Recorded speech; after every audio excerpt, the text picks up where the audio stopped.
and hope you enjoyed your lunch. My name is Dorothy Bell. I am the program manager with the Budget Line of Business Program Management Office, and look forward to work with you all in this training facilitation, as well as with your budget process and technology needs that the PMO offers for you all. So today we have both myself and Aisha, and she will be managing the chat today. So if you have any technical difficulties and or have questions, feel free to drop them in the chat. At this time, we'll ask again to remind folks to mute your mics as well as your webcams so that we can retain the recordings for these sessions and post them online for you for your reference and resource after this session. If you have any questions in regards to any of the content here today, in addition to the chat, you can send emails to budgetlob@ed.gov, and we are managing that simultaneously as well. So any unanswered questions, we'll make sure we communicate that to the presenters today and after the session. After the session, we will provide a post-forum survey. So you'll be receiving that at the conclusion of our last session this afternoon. And we love your feedback. So if you have any insight, recommendation, recaps of the sessions that you enjoyed, we'd love to hear from you. And also, again, you can send it to our email address at budgetlob@ed.gov, and we'll make sure to incorporate that in future Budget Line of Business training and event postings. So without further ado, I will introduce our presenters and speakers for today. Today we have Dr. Andrew Pavard, the founder of the Federal Consultant Alliance, which he has led both budget processes for the DC government, as well as U.S. Small Business Administration and the U.S. Department of Treasury. He managed headquarter operations for the U.S. Department of Treasury and served as the Chief of Staff to the Chief Financial Officer of the U.S. Department of Veteran Affairs. He also serves as our renowned training coordinator for the Budget Line of Business. He's a retired colonel in the Army Reserve after 32 years and has had deployments in both the Desert Storm, Bosnia, and Afghanistan. He has earned his MA in economics from the George Mason University and PhD in political science from the Johns Hopkins University. And we also have Ms. Courtney Timberlake, who serves as a Senior Vice President and Director of the Federal Financial Advisory Services at Cataract Group, LLC. Previously, she served as the Deputy Chief Financial Officer for the Department of Housing and Urban Development, leading teams focused on budget, financial management, and audit remediation, financial systems, and accounting. Courtney also served as the Office of Management and Budget for more than 20 years in various roles, including Assistant Director of the Budget, leading the Budget Review Division in support of the development, tracking, and enactment and execution of annual presidential budgets and request and enacted apportionments. So very familiar faces to some of the Budget Committee, maybe new to others, but without further ado, I will turn the mics over to our presenters. Thanks, Andy and Courtney. Andy, is there anything you'd like? Oh, go ahead. Oh, you're on mute, Andy. Sorry, we got a dog who was acting up. Sorry about that. So here's the agenda. We're going to talk about what is an apportionment. We're going to do a little history lesson, a little bit different, then we're going to talk about the process of apportionment, how it's organized, and then apportionments and budget execution, and then continuing resolutions and apportionment. And Courtney and I are going to kind of team tag this, and she's going to start us off with what is an apportionment. I am. What is an apportionment? And since this is one of the intro sessions, I'm assuming that that folks are coming at this topic knowing nothing about it. So for those of you who are experienced in apportionments, you'll be getting a little bit of a refresher. For those of you who are in fact brand new, there's going to be a lot of information in here, and Andy and I will try to make sure that we are reinforcing the most key points throughout the presentation. That is not to say that the rest of the info isn't important and useful, but just to say there are some things that you really need to know and have carved into the recesses of your brain. So let's start out with talking about, for apportionment, talk about the reporting life cycle, excuse me. So when you think about budget execution, you have to be aware that apportionment is really the beginning of budget execution. That is the starting point. You've got budget formulation, where OMB works with all of the agencies, large and small, to develop the president's budget request, which Congress then takes and changes a lot or a little in your agency's accounts, depending on how much they like the submission. And then after that, you've got budget execution. Agencies, of course, need to execute their budgets. There are some things that have to happen first, which we'll talk about right now.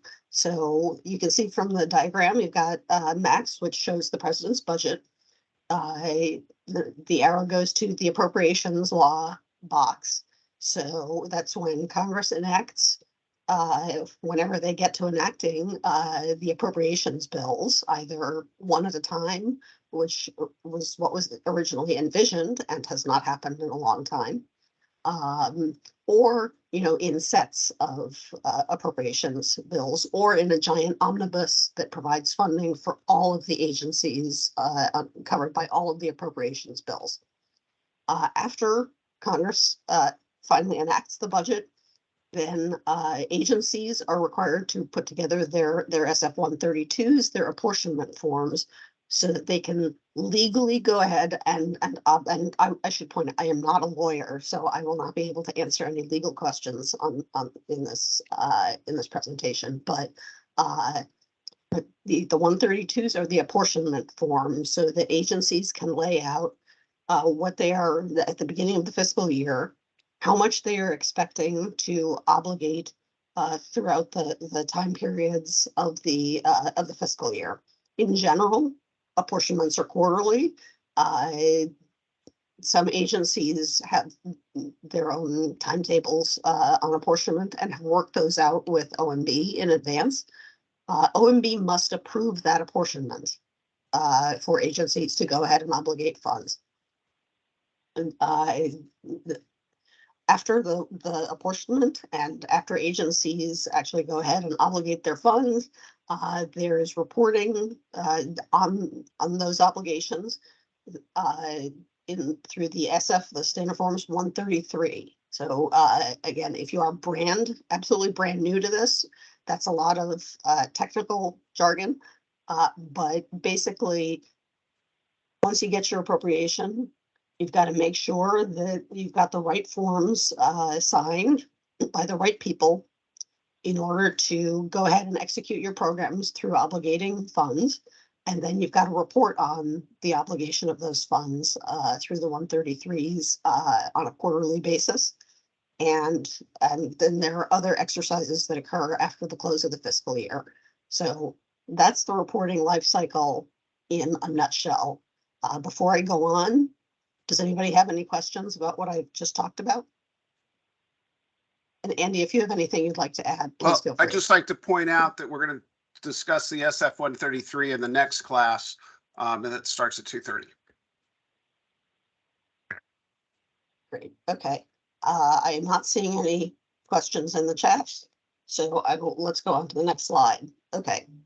So where can are the apportionments approved quarterly? So in general, the agency lays out its plan for obligations for the full fiscal year, but they can be updated on a quarterly basis to the extent that is necessary.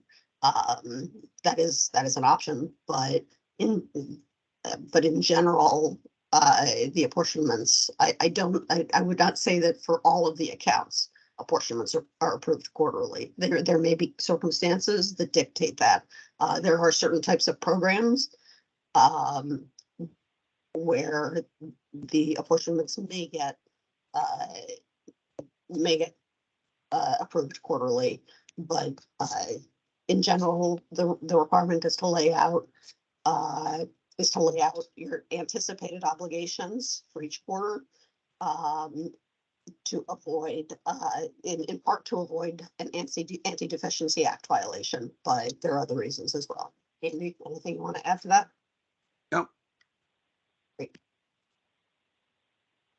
Okay, so let's talk about what is an apportionment. I've already been using that word a lot. So, and that is this session. So, you get to go to your trustee section 120.1 of OMB Circular A11, and A11 states that an apportionment is an OMB approved plan to use budgetary. And you've got the citation to that language in here. So that is an OMB approved plan. Again, OMB has to sign electronically the plan for your agency to obligate those resources, those budgetary resources that Congress provided. An apportionment does usually limit the amount that you may incur for specified time periods. Again, in general, the default is quarterly, but your agency's practices may vary based on the characteristics of the program. So limits the obligations you may incur for individual programs, individual activities, individual projects, even and any objects or any combination thereof. So you might have a program that makes a large batch of loans in one time period, and then maybe just a couple in a subsequent time period. It just depends on that agency's and particular accounts historical obligation patterns. And so those are used to make an estimate on the 133s of how much you're going to obligate in each quarter, generally. Is an apportionment a legal document that is binding? Can we go back to the previous slide quickly? Thanks. This third bullet, very important. An apportionment is legally binding, and obligations and expenditures or disbursements that exceed an apportionment are a violation of and are subject to reporting under the Anti-Deficiency Act. Let me just say categorically right now, you do not want to have a violation of the Anti-Deficiency Act. There are consequences, and it's no fun for anybody. So, I am not trying to overstate it. People have been fired or have retired as a result of Anti-Deficiency Act violations.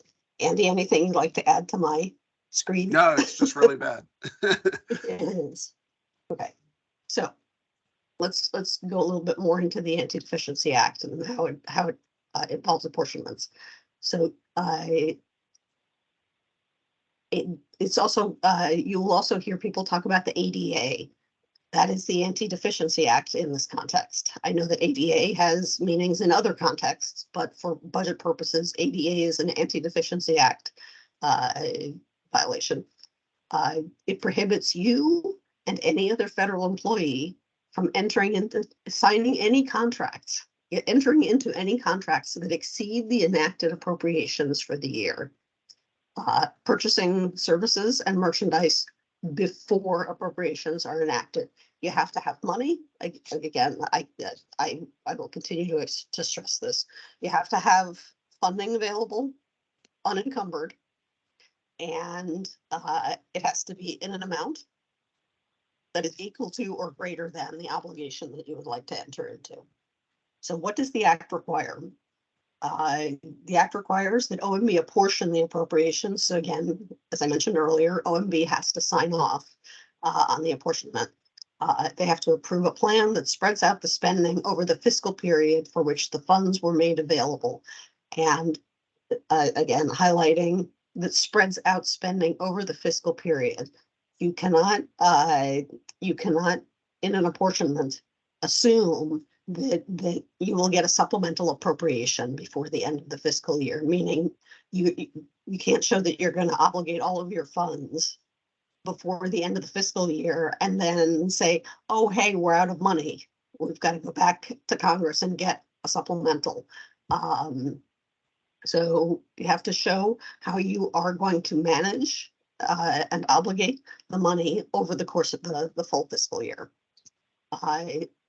The ADA requires, subject to the approval of OMB, requires the head of each agency to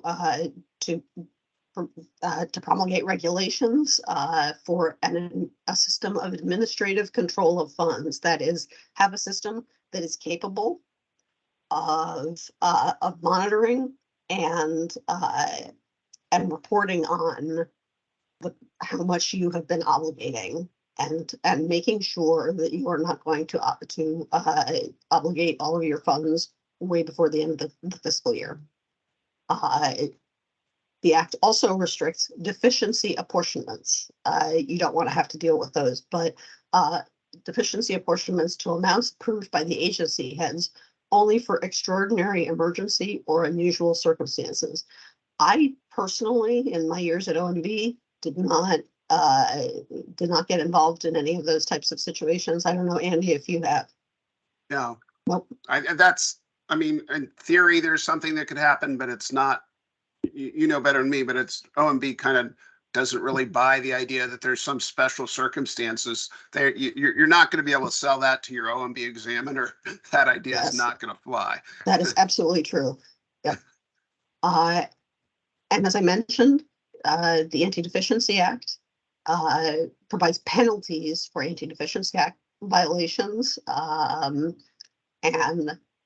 those penalties can be immediate firing. In many cases, there are folks who retire before that step is taken. If they are the one who has been responsible for an ADA, an Anti-Deficiency Act violation. So yes, there are penalties, not just getting yelled at, but there are in fact legal penalties. So there's a couple questions. The first is, when is an ADA triggered? And the second one is, can you exercise an option year for a contract without an appropriation? You definitely can't do that. But I think they might have, can you do it without an apportionment? So I will state again, I'm not a lawyer. So let me start with when is the ADA triggered? The ADA is triggered if your agency, if a responsible official for your agency signs a contract or some other form of commitment, signs a commitment to obligate funds for an activity or a project without having sufficient funds to obligate in the agency's system of record, basically. So my one bit of advice is, whenever you even think there's the remotest possibility of an ADA, you call your appropriation lawyers. You get the lawyers involved to make sure you're doing the right thing. So let me go down to the question about exceeding a quarterly apportionment, but not the annual apportionment. So those quarterly figures are also binary. So if there's an expectation that you may end up, let's say that it looks like in the very first quarter of the year, you may end up obligating more than you had originally apportioned for that first quarter, or you had apportioned for that first quarter. So yes, you should go back and reapportion. The Act provides for reapportionment, but it should be done in advance, not afterwards. So you would basically reorganize. You would reorganize the totals requested for apportionment to reflect your updated information. Andy? Yeah, and then we have the last two bullets here about requiring the agency head to report Anti-Deficiency Act violations to the president. Yes, thank you.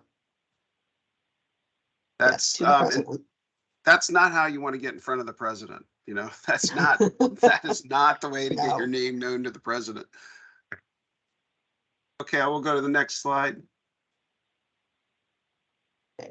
On apportionments and TAFs. So as you all probably know at this point, apportionments are made at the Treasury Appropriation Fund symbol level.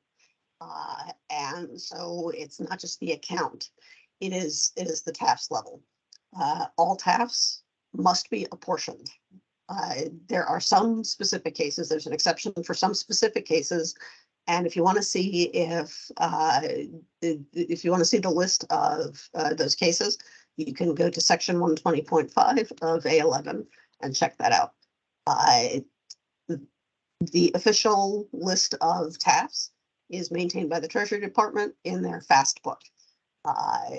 And the TAFs will each TAFs specifies the agency or the department, the period of availability to incur new obligations, along with the 4-digit federal account symbol. So if you look at the grayish box on the right, that is an example of a TAFs. And if you are brand new to this, hopefully this will be helpful. If you have been doing this a while, you already know that the first set of numbers is the Treasury Agency Code. In this case, it's the Department of Veterans Affairs. 20 is the period of availability, so that means fiscal year 2020. If you see an X, that means that funding is available for obligation in any year. It's a no year appropriation. Other accounts may have will generally have a specific period of availability. It could be just a single fiscal year. It could be multiple fiscal years. And X means that money that was appropriated again is available throughout till the end of time. And again, in this example, you've got the account symbol. You can figure you guys work with the account symbols pretty frequently, so I think you guys understand that. So next, thanks. Okay, so there are different types of apportionments. So first, there are apportionments that are account specific, and that is generally the case. That is what's supposed to happen each and every fiscal year, because every agency should get its appropriation before the beginning of the new fiscal year. And in a perfect world, that is what happens. So in theory, before September 30th of each year, agencies should be preparing apportionments for OMB to approve, again, prior to the end of the fiscal year, in the very late summer, like August, September. And those apportionments are approved by your respective deputy associate director, or DAD, as they are known at OMB, all the DADs, or their DAD's designee. The DAD may designate somebody else to approve the apportionment. It could also be another OMB official that has been delegated apportionment authority, and those account-specific apportionments will typically include specific amounts. They should generally include specific amounts. It is rare to have an apportionment that does not have specific amounts. There is another form of apportionment that unfortunately has generally been in use for the vast majority of each fiscal year for the last probably 30 plus years, and that's an automatic apportionment. An automatic apportionment is approved by OMB through a bulletin or a provision in Circular A11. Is generally this happens when there is a continuing resolution, when Congress has not provided funds, provided an appropriation for the new fiscal year that is starting. OMB at this point annually sends out the automatic apportionment bulletin that lays out the formula that agencies have to use to calculate the apportioned amounts. An automatic apportionment is in contrast to the account-specific apportionments that are described above. And again, those typically include specific amounts. Those are the normal apportionments, and which are approved by an OMB deputy associate, the OMB DAD or the designee, or another OMB official that has been delegated apportionment authority. So, unfortunately, just about every year in the recent past, Congress has not provided appropriations for all of the departments and agencies to continue operating in the next fiscal year. So in order to prevent the agencies from shutting down, OMB will put out what's called the automatic apportionment bulletin. And so that will get sent around, and that will describe, that will not say, here is how much money each agency gets. But the automatic apportionment bulletin describes how the agencies should calculate the amounts that are available in their accounts. Andy, anything to add to that? Nope. So we have a question. Can you obligate funds once an apportionment has been submitted to OMB? Please type in the chat what you think.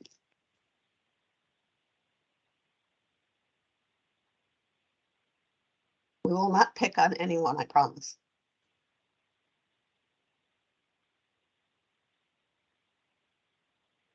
Oh, you got it. We thought we had a trick question here, but you guys are too quick. This is actually a real thing, because one of the things we've noticed sometimes is people will make a mistake in their financial management system where they put in the date when they submit the apportionment and not the date when it's approved. And that can lead to problems. So Yep. The answer is, yeah, it's the approval, not the submission. So good job.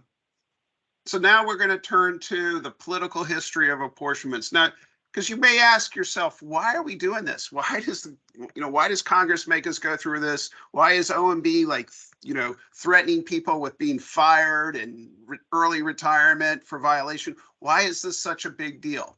And the answer is the history, and can be found in our history and in the Constitution. And so there's a very important clause of the Constitution, Article 1, Section 9, and every budgeteer should memorize this. But it says, no money shall be drawn from the Treasury, but in consequence of appropriations made by law, and a regular statement and account of the receipts and expenditures of all public money shall be published from time to time. So the framers of our Constitution put it right in there. But that didn't settle matters, because there's been a political context in which the apportionment process emerged over our history. Because from the very beginning, there was a conflict between the executive branch, the president, and Congress over how this appropriation law requirement was supposed to work.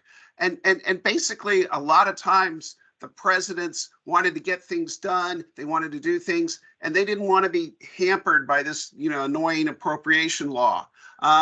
So the executive branch developed the idea of coercive deficiencies, where they basically structured the government operations to force Congress to appropriate money. And Congress did not like that. And we're going to talk about that in a little more detail. So Congress is constantly passing laws to prevent the president from escaping appropriation requirements. And then the president's constantly inventing new ways to get around that. So there's this struggle that goes on and over time.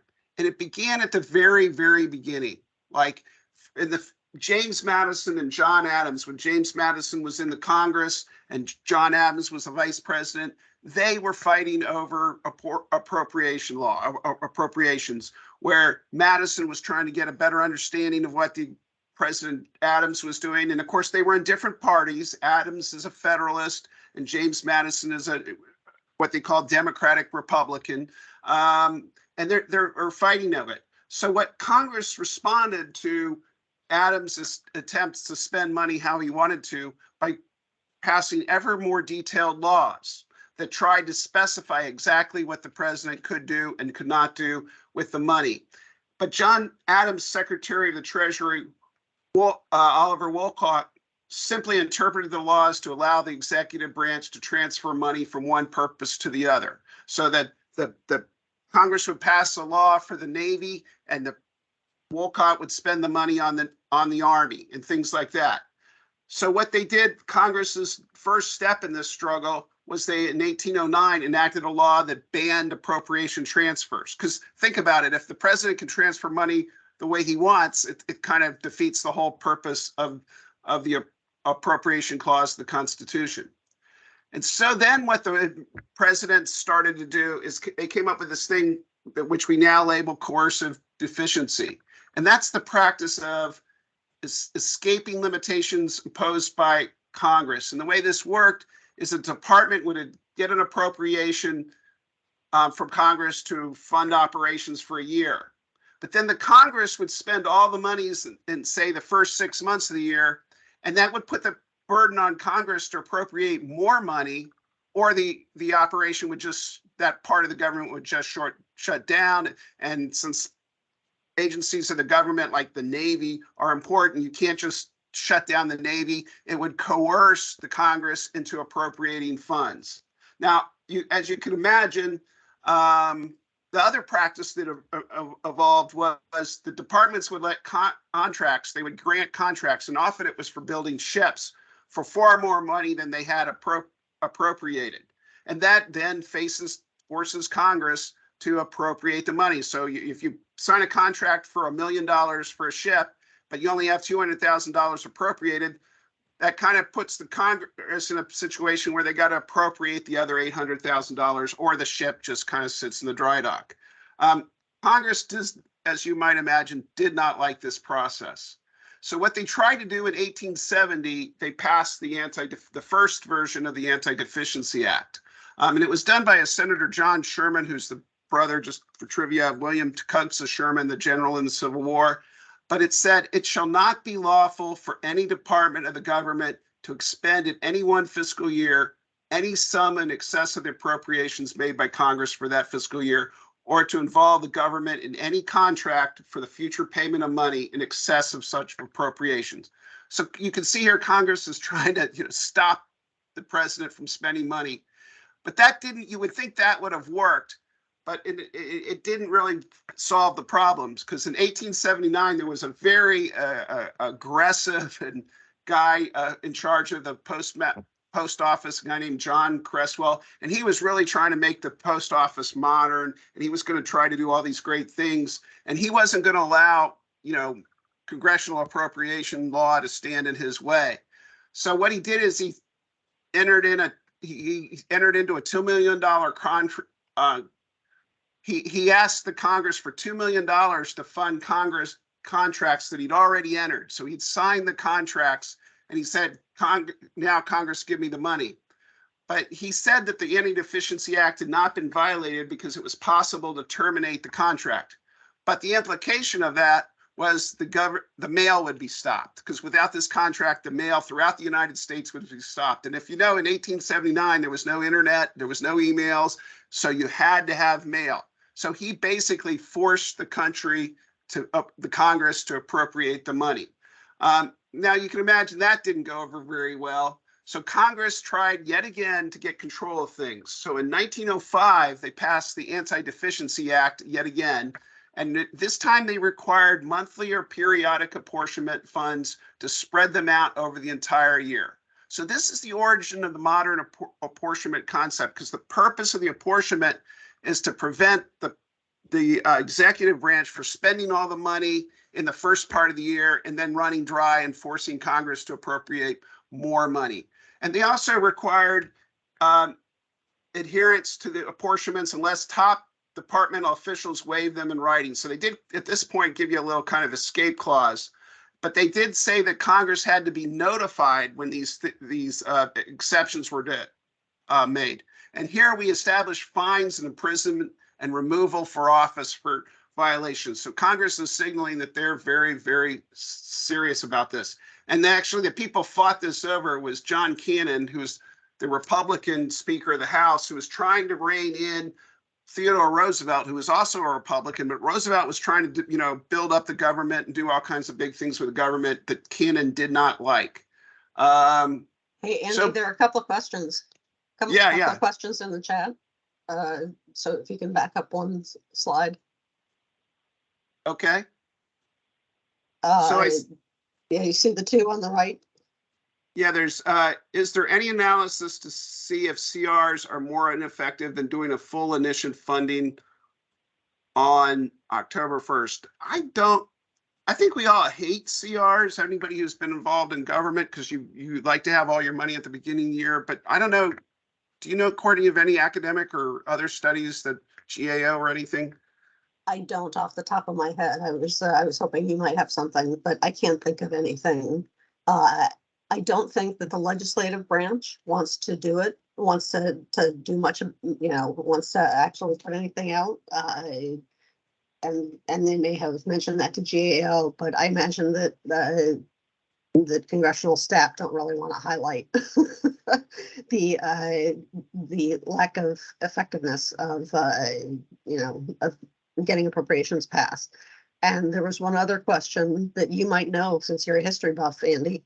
Why didn't the presidents at the time veto the ADA laws that were passed by the Congress? Do you happen to know by any chance? I do not know the specifics, but there's a couple of thoughts I have. One is that, this is Congress defending its turf, and I can't say this for sure, but I think Congress was probably pretty united about getting these bills passed. And I also suspect, and it's a good question, I'm going to go read this tonight and figure it out tonight, but I suspect that they would have overridden any veto. And so the president would have just looked bad. Actually, the question was the president aligned with Congress? Really not. In 1905, Roosevelt was fighting very much with Joseph Cannon. And in 1870, you have Grant was president, and he was not getting along with they actually, in both cases, they were both Republicans. Grant was a Republican, and the Republicans controlled Congress. But the Republicans in Congress were mad at Grant because he wasn't radical enough in Reconstruction in 1870. And then in 1905, the House was much more conservative, Speaker Cannon, than Theodore Roosevelt. So they were fighting, the president and Congress were fighting at both the times both of these were passed. But yeah, that gives me something to read tonight. Thank you. But then, even after 1905, the conflict between the president continues. It doesn't really stop. And the Navy was the main culprit here, because what they love to do is, they're building these big battleships and aircraft carriers and expensive ships. And what they love to do is let contracts that started the ship, but they didn't have enough money to finish the ship. And part of that's part of why we have no-year funding for these big projects that you don't know when they're going to be completed. But in these particular cases, Congress was not happy about that, because it is kind of a coercive deficiency, because half an aircraft carrier doesn't do anyone any good. And then you have the Iran-Contra scandal in 1980s, and what this one involved is the government made money by selling weapons to Iran. And they took that money, which should have gone to the Treasury, and because all money from whatever source has to be appropriated and apportioned, but they took that money and they sent it to the Contras fighting the Sandinistas in Nicaragua. So that was a blatant evasion of the appropriation clause of our Constitution. And then there was debates over the border wall. Was that really consistent with the Anti-Deficiency Act? And people in the DOD say it was, and other people say it wasn't. But the point of this whole little excursion into history is apportionments are really, really important for ensuring that the Constitution's appropriation clause really is effective. Because if you don't have apportionments, then really the president has lots of ways to get around the limitations of our Constitution. And the framers, we always hear that the revolution was about taxation without representation.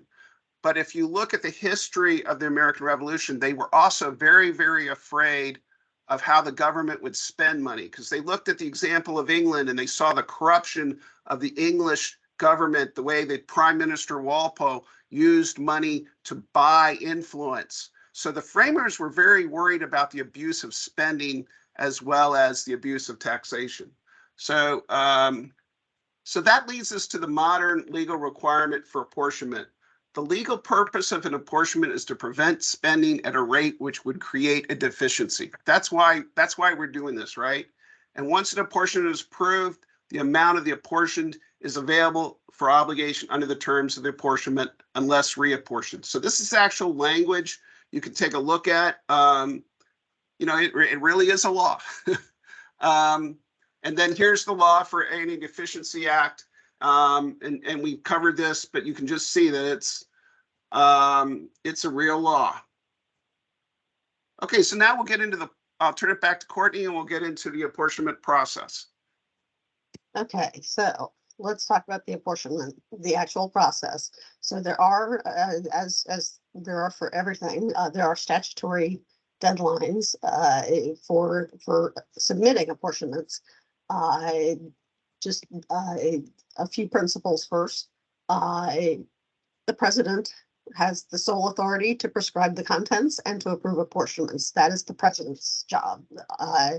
As you might imagine, the president has delegated the authority to approve apportionments, and that authority was delegated to the director of OMB, and then redelegated by the director of OMB to OMB's deputy associate directors, who are the sort of the top. If you're not familiar with them, they are sort of the top layer of civil servants for each OMB division. And paddom, if you guys know what pads are. Agencies have to submit their apportionment requests to OMB by the later of 40 days before the beginning of the fiscal year or 15 days after the enactment of appropriations law. So there are requirements for when you have to send in your apportionments to OMB. There is specific text in OMB Circular A11, and in general, it doesn't change a lot, but I do recommend that each year, as you're getting closer and closer to the end of the fiscal year, it's good practice just to check to see if there have been any changes or any modifications to what you have to provide to OMB. In general, it's the same thing every year, but it's always good to be aware if there are any particular new restrictions or requirements. Apportionments have to be approved by OMB by the later of 20 days before the beginning of the fiscal year or 30 days after enactment of the appropriations law. And we have a question about providing additional details on how OMB is structured. If you're a visual person, I believe that there's an org chart on OMB's website, but you have, I'm going to do the very short version of this. You have a set of political appointees who head up OMB, and there are many career staff who work for OMB for those individual divisions. And the political head of each division is called a PAD, a program associate director. Just so there are people who are assigned to each of the offices, basically political appointees who head up those offices working with the career staff within OMB. Great. Next slide, please. Well, but let's get a quick question. Sorry, Andy. Yep, go ahead. I've been in government long enough to remember when ADAs were reviewed to be intentional or non-intentional. Then later on, I believe it did not matter. Intention did not matter. Where are we currently on this?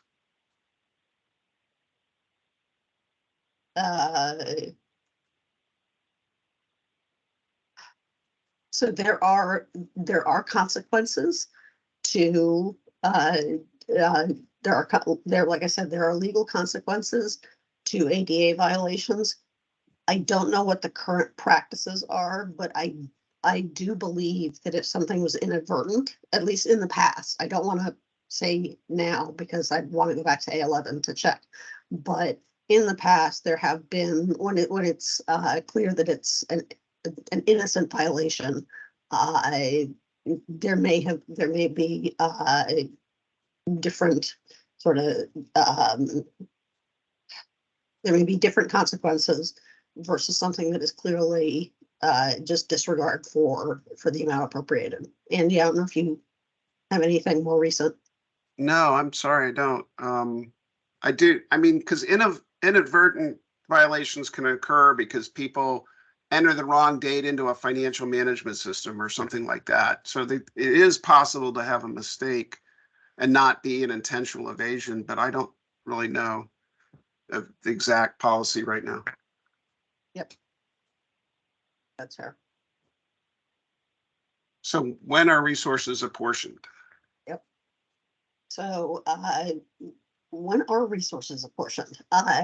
Unless the amounts are exempt for, unless the appropriation for your agency or for a particular account is exempt from apportionment, all multi-year and no-year TAFs with unexpired budgetary resources available for obligation. I apologize.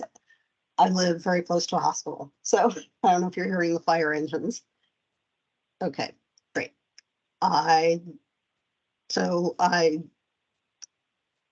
For resources available for obligation, must be apportioned every fiscal year. So all multi-year and no-year TAFs have to be apportioned every fiscal year, and apportionment requests have to be sent to OMB by August 21st for TAFs where your amounts are not determined by current action of the Congress. Okay, so you may have, you may need apportionments for reimbursements, for permanent or mandatory appropriations, balances of budget authority. That is the most common. It's budget authority that is expected to be carried forward into the next fiscal year. And so that apportionment request has to get in by August 21st. Or by August 21st or within 10 calendar days after enactment of the appropriation. So as soon as Congress enacts the appropriation, that starts the clock ticking for when agencies have to send in their apportionment requests to OMB to get approved. And if there are other acts providing new budget authority, the later of for TAFs where all or part of those resources are determined by the current action of the Congress. So we have a couple. Yep. Go ahead, couple questions. Are programs funded through mandatory funding following the same timeline as discretionary programs? In general, yes. Okay. I think with mandatory programs, there are other considerations, but in general, yes. And does this mean S&E is not apportioned? No, S&E has to be apportioned. Everything has to be apportioned, right? Yes. Yes. Line 1000, I think this question is referring to the carryover balances of budget authority and line 1000, and I think that is what we're talking about here. Yep. So, yes. Okay, we'll go to the next slide. How are apportionments submitted? Yep. So, so just a reminder, and I can't emphasize this enough, you have to send in your apportionment to OMB. OMB has, I believe it's 10 days to approve or deny your apportionment. And in general, agencies and their OMB examiners work together to make sure that everybody's in alignment on what the apportionment is going to look like. But agencies will typically, though not in 100% of cases, use OMB's the web-based apportionment system to submit their requests.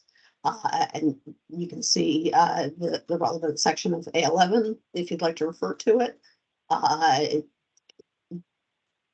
Basically, by major functions, there is a template that OMB has created for submitting your apportionments. Those apportionments, of course, need to be validated and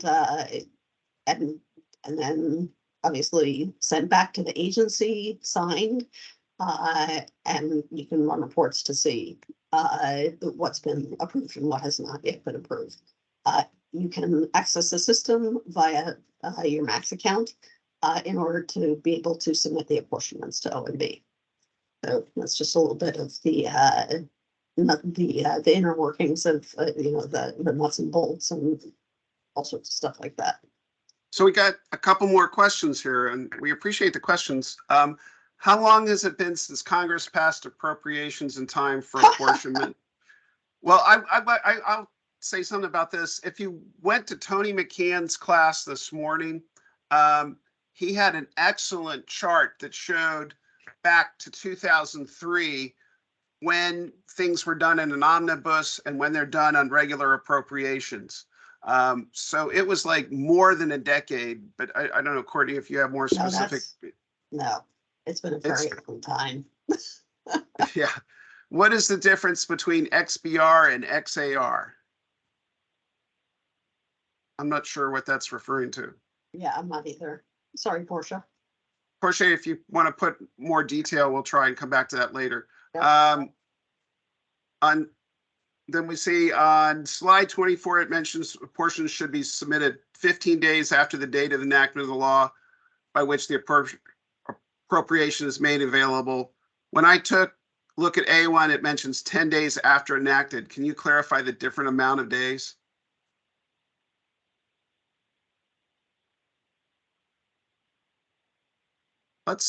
We might have to go research that one. Sorry about that.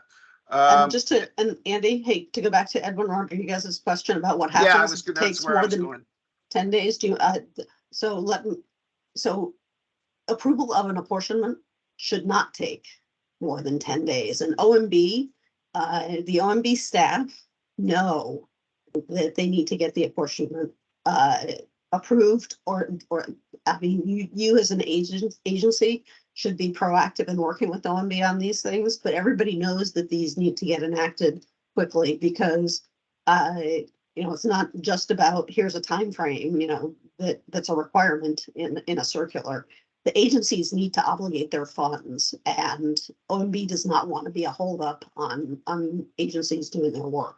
So OMB and the agency staff will work together to make sure that they get everything they need so that there can be a quick approval. But Andy, you may have a different experience based. No, I mean,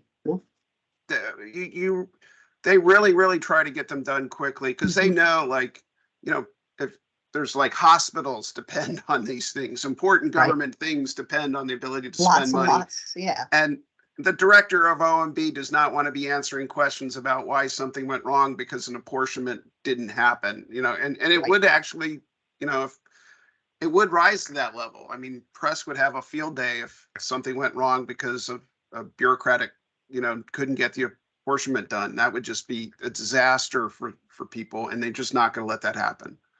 And there is a term called impoundment, which is when OMB may sit on an apportionment or refuse to sign an apportionment. And if it goes beyond the 10 days, it's technically impoundment. But again, in general, nobody wants to have that happen.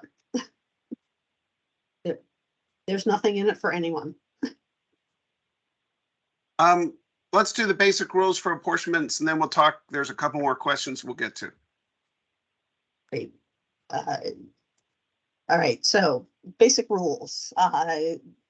So these are all generally fairly obvious, but they always bear repeating, if only to generate additional questions. So each new apportionment in a fiscal year, they supersede the previous apportionment actions taken earlier that year. So again, I apologize for the hospital noise, but they are not separate and disjoint. They basically, whatever is the most recently signed apportionment is what is operational. Apportionments are absolutely never subject to change after the period for which the apportionment is made. So you can't go back and change the numbers on a prior period. I'm not sure why you would want to, but you can't, because it's like actuals, right? Like actuals in the database. How much did you actually obligate? How much did you actually disperse? Go ahead. Well, if you could go back in the past and change apportionments, that'd be a nifty way to get rid of an ADA, right? Yes, that's true. And they don't really want you to do that. So we have a couple. Oh, you want to keep going? I'm sorry. let me just finish up the last two bullets. New apportionment action is independent of all apportionment actions of the previous year. So it's a new year, a new fiscal year. You've got new stuff to do and obligate funds for. So it is independent of anything that happened and anything that was apportioned in the past. And the Anti-Deficiency Act is binding to the last approved, the most recently approved apportionment before account expiration, including footnotes. And we have not talked about footnotes. There's not a ton to say, but just to be clear, footnotes that accompany apportionment forms, the footnotes that accompany your apportionment, those are also binding with respect to the Anti-Deficiency Act. So just because it's a footnote doesn't mean it doesn't count for legal purposes. All right, back to you, Andy.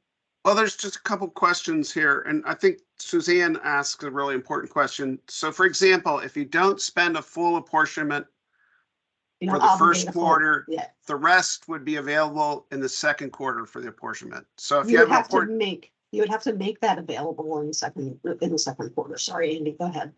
Oh, okay. So you'd have to do a reapportionment to get that money available.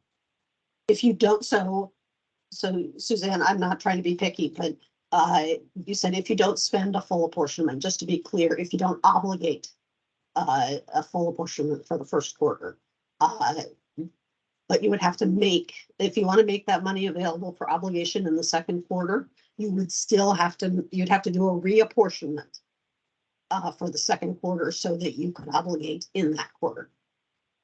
So each quarter's amount is what you can spend in that quarter. It's not like a cumulative thing. Obligate. Yeah, sorry. And in case you guys don't know, I used to be in the budget review division of OMB, so I am that person. I am that annoying person from BRD. Sorry, go ahead. Okay. Let's go to the next slide. And okay, wait, let's finish up with the questions. There's a couple more. Portia, if you want to check if you can see what she says, she's trying to add some clarification about the B&A. And I'm sorry, I just don't know what that is. I don't know if that makes sense to you. Well, sorry, Portia. There's category A, which is, okay, so Portia, I see that you're asking about categories A and B. So category A is an apportionment for everybody, but that's an apportionment by quarter. So there are amounts that are apportioned by quarter. Category B apportionment means that it can be the funds can be obligated without respect to quarter. There's not a limit. You just, as long as it's in the fiscal year or the period of availability of funds. I'm sure the interpreters are having fun with all of this technical stuff. So Jaime Park said, wouldn't the apportionment previously approved in quarter one, not fully obligated, still be available for quarter two obligations?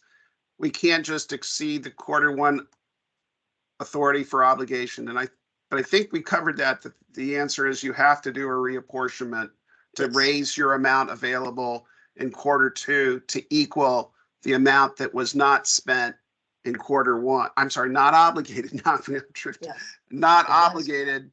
So if you have a shortfall of just say $10 million in quarter one, where you didn't obligate everything, you need to add that $10 million to your quarter two through a reapportionment. Did I get that right? That's correct. Okay, let's go to how an apportionment is organized. So this is the actual is turned into OMB, and the top of the apportionment just identifies the name and the account and tells OMB, well, this is what we're talking about, right? And it can include some descriptive information, but it's got the key thing is the TAFs and the account and of course the agency. But then you get into the budget resources, which is usually towards the top, and that is showing all the budgetary resources available to the TAFs. That's like how much budget authority is available for obligation is what that section answers. And then there's the section called application of budgetary resources. And that's showing what you do with the money. It shows the apportioned amounts, which are legal limits, and when it went, the timeline and the projects, programs, and activities that can be allocated. And then for guaranteed loan accounts, which I know is Courtney, near and dear to Courtney's heart, as someone Yes. who's worked on credit reform for a good chunk of her career, is the third section. And we're going to talk about the first two, and we'll have to do so here, just an example. Remember, apportionments are done at the TAFs level. So what that means in practical terms, if you have an account that has an appropriation that it has a combination of 1 year funding, 2 year funding, and no year funding, you're going to have 3 separate apportionments, one for each of the TAFs, because TAFs are broken out by period of availability. And hey, Andy, just since Yeah. there's an example in there about the that shows where the apportion, where you can see that the apportionment is done at the TAFs level. See Yep. down there. So, for example, if that line were to say, you could see that money is available for obligation in 2011 and 2012, and that money is being apportioned. If that money were if Congress had made that money available in 2013 as well, you would see that as part of the TAFs codes in there. You would see 2011, 2012/2013. So it just depends on the availability of the funds, how much time there is to obligate those funds.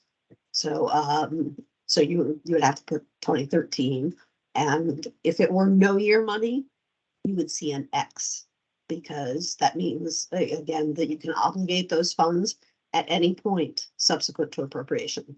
All right, Andy, back to you. So let's go back. Why is the budgetary resources section needed? First, it provides the detail for OMB to see where the money's coming from, where the budget authority is coming from into the TAFs, and therefore available for apportionment. So that this is kind of the inventory of what budget authority is available. Did it come from unobligated funds? Did it come from apportionments or offsetting collections or any of these different types of things, transfers? But the budgetary resource lines, the second part, match the lines used in the president's program, the SF 133. So the way it works is the apportionment says what funds are available, or budget authority, I should always use the term budget authority. And then at the end of the cycle, at the end of the year, the SF 133 shows you how you performed against the apportionment. So the presentation, there's 3 big OMB things. There's the max system that ends up in the president's budget appendix, which is submitted to Congress, and that tells you what the president requested for every account.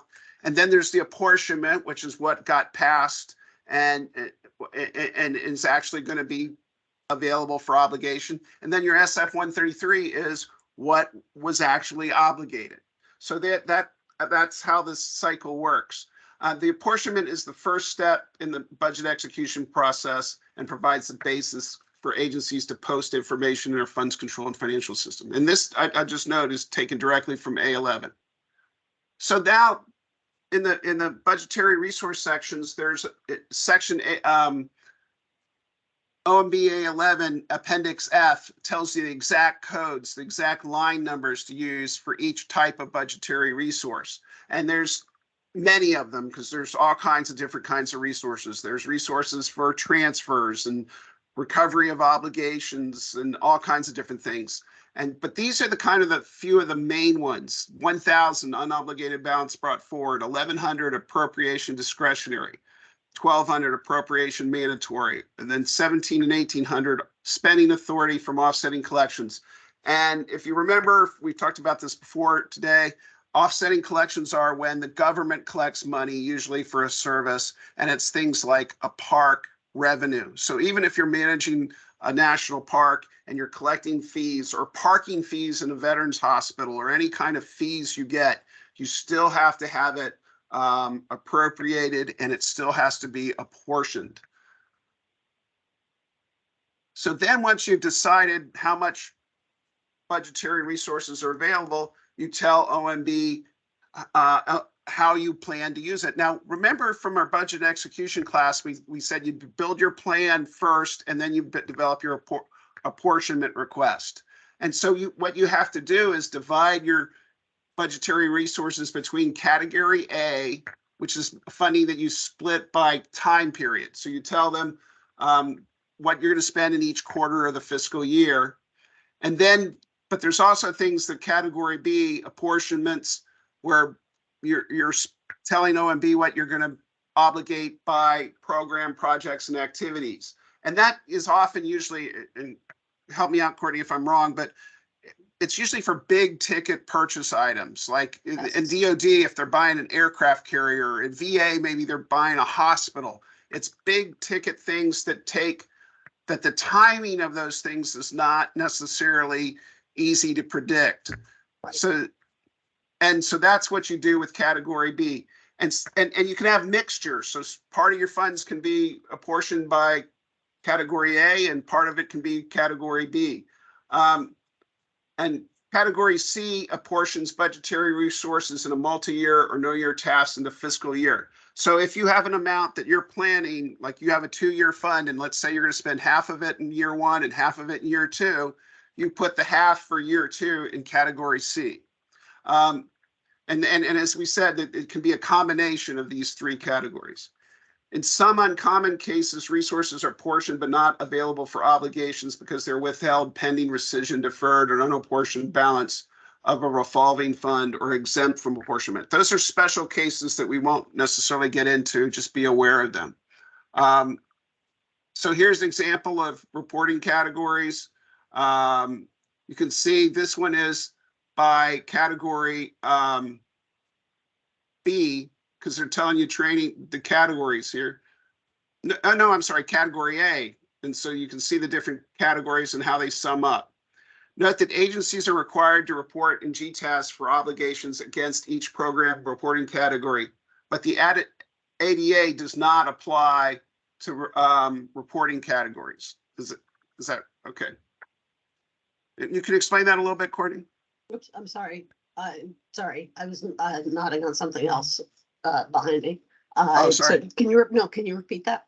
I just said that this note, agencies are required to report in GTAS for obligations against each program reporting category, but Anti-Deficiency Act does not apply to program reporting categories. I have a guess as to what that means, but since we're talking about the Anti-Deficiency Act, I am not a lawyer.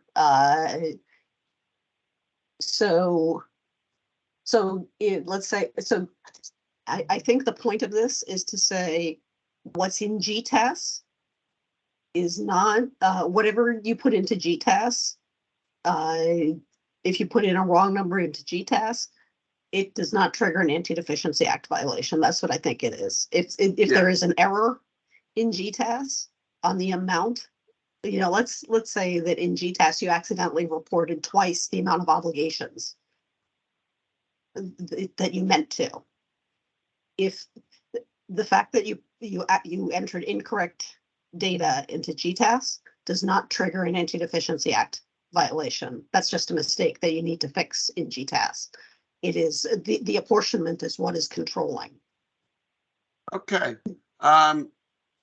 So there's some other information. Guaranteed loan levels are included. Footnotes are included. Reporting categories. I'm going to speed up a little bit because we're coming towards the end and I want to get to other stuff.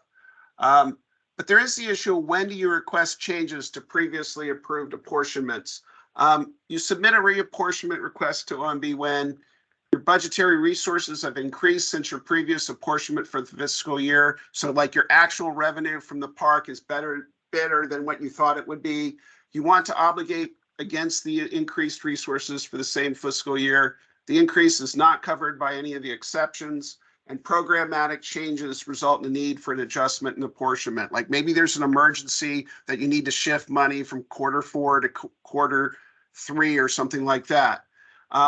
You need to submit these requests as far in advance as possible, so to give OMB time to deal with it.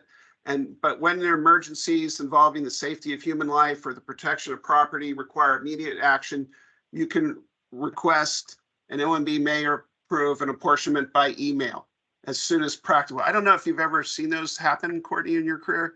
I have not. So I guess the theory is that if there's some natural disaster and they, you need to shift the apportionment immediately, there is a provision for you to do that, but it's not something that OMB really is excited to do. I don't think. So let me, and Andy, I apologize, I might have missed this in the discussion, but are we talking about when there's a circumstance, when there's a need for like immediate apportionment, that sort of thing? A reapportionment, if there's some sort of emergency and you need a reapportionment quickly. So in the situation that I recall being involved in is back on 9/11, where I believe that the circumstances surrounding 9/11 were such that there was an OMB official who I'm not going to name who had to provide at least some verbal apportionments. So there are circumstances in severe emergencies, but those emergencies have to be severe. Okay, we're going to talk really quickly about requirements for the head of executive agency. We got about 5 minutes left. The head of agencies are required to allocate funds in writing among major organizational units. Allocations among organization units are called allotments and sub-allotments, and these allotments are approved by the head of an agency and may only be changed by a written document. This is by code that the agency has to do this. Now, OMB is not directly involved in this, but I think they review it and they look at it, but these things still are subject to Anti-Deficiency Act. And this is called the administrative divisions of apportionment. So you have the apportionment, now you're breaking the money down to the different organizational units within the organization. And these are still, and there's section 150, the administrative control of funds drives this, and there's an appendix H, the checklist for funds control regulations. But the idea here is that you have the apportionment, but you also must break the apportionment down in a regular, organized way that shows that you have proper control of your funding. Do you have anything to add to that, Courtney? No, thanks. Okay. So in this is just a chart that shows you have your apportionment, and then you allot it to different organizations, and then you have an allotment to sub-organizations. You break it down. And so you have to reconcile apportionments to internal budget execution reporting. So this is a key point, kind of a final point almost. Most agencies do internal budget execution reporting, right? You do a monthly execution report that shows how different programs and organizations are spending their money. And an important internal control for this process is to roll all those different budget execution reports up and make sure that they tie to what's in your apportionment, right? Because you don't want to be having things not add up properly, because first of all, if your accounting system set up properly, you can't exceed it. And if things aren't adding up to the apportionment, it means you probably have a mistake in how you're reporting. Hopefully it's not a mistake in your accounting system, because then you have real problems. So the point here is that the offices roll up to the apportionment, and then ultimately they tie to the SF-133s. The plan, your operating plan, has to roll up to your apportionment and cannot exceed the apportionment. And then your actuals roll up to what we're going to talk about in the next class, the SF-133. Okay, we have a couple minutes for continuing resolution. Do you want to talk about that? Sure. So you have probably all heard people talking about CRs. And most of you, I'm sure, know what a CR is at this point, because you've been, you may have already been through one, but a CR is short for continuing resolution. And continuing resolutions, as the slide says, those are resolutions that provide continuing appropriations for part of a fiscal year or a full fiscal year. So if Congress does not get its act together to enact appropriations prior to the beginning of the new fiscal year, then in order to avoid a lapse in appropriations, which most folks call a shutdown, In order to avoid those, Congress has to provide continuing appropriations. So a CR that covers only part of the fiscal year is referred to as a short-term CR, meaning that Congress is not enacting appropriations for the whole year, even on a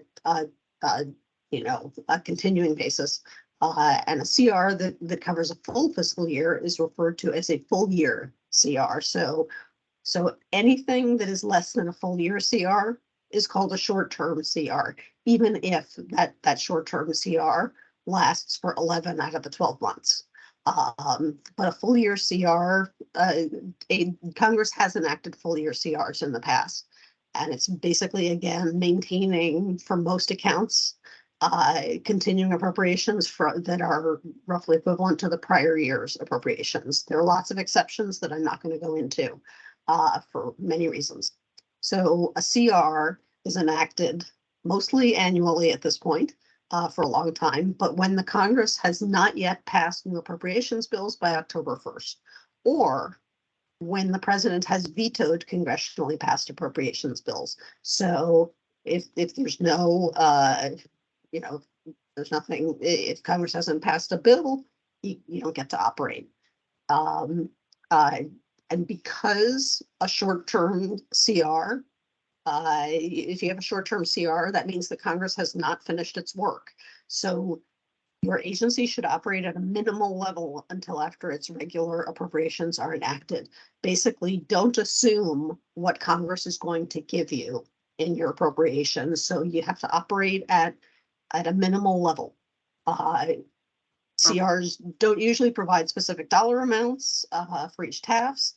They provide formulas. So your agency, your team is going to have to figure out how much is available for your agency to obligate by doing the math. So that's the short version of that. So I know we're running out of time. Okay, and that's kind of, we have in the slides here, Yeah. we've come to the end. Yeah. But basically, it's a formula where it's the number of days for the CR divided by the number of the days in the year, and that gives you your percent. Now, there's some nuance to that that you can look up in A11, and you can talk to us later on. And this is an example. You can look at it in the slides. But after the CRs are automatic apportionments, and that's how they're done. So I think we're kind of run out of time. Actually, we only have only a slide or two in excess of what we want. I guess we could take a minute for questions, or maybe Dorothy, we need to wrap up. Yeah, so if there are any questions that we did not address in the chat and or email, if you do have any that you have immediate response need to, just send it to budget@lob.ed.gov, and we'll make sure that we filter it through both Andy and Courtney, just so that that you'll get the full, breadth of the answer and understanding of it. So that will work. And then those of you who will be joining us in the next session, that will begin at 2:30, the budget execution final session of the 2-day intro to budget forum. So those that will be joining, feel free to take a quick break and then jump online to the next session. But I just wanted to thank both Andy and Courtney. Thank you all for the information today and the presentation material. It's been great.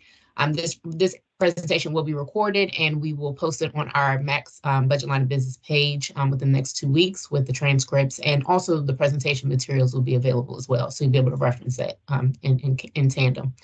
So again, we thank you. Please look forward for the forum feedback survey that will come out after our last session this afternoon, and enjoy the rest of your afternoon. Have a good one. Thanks, everyone. Thanks, Courtney. Thanks, Andrew. Thank you.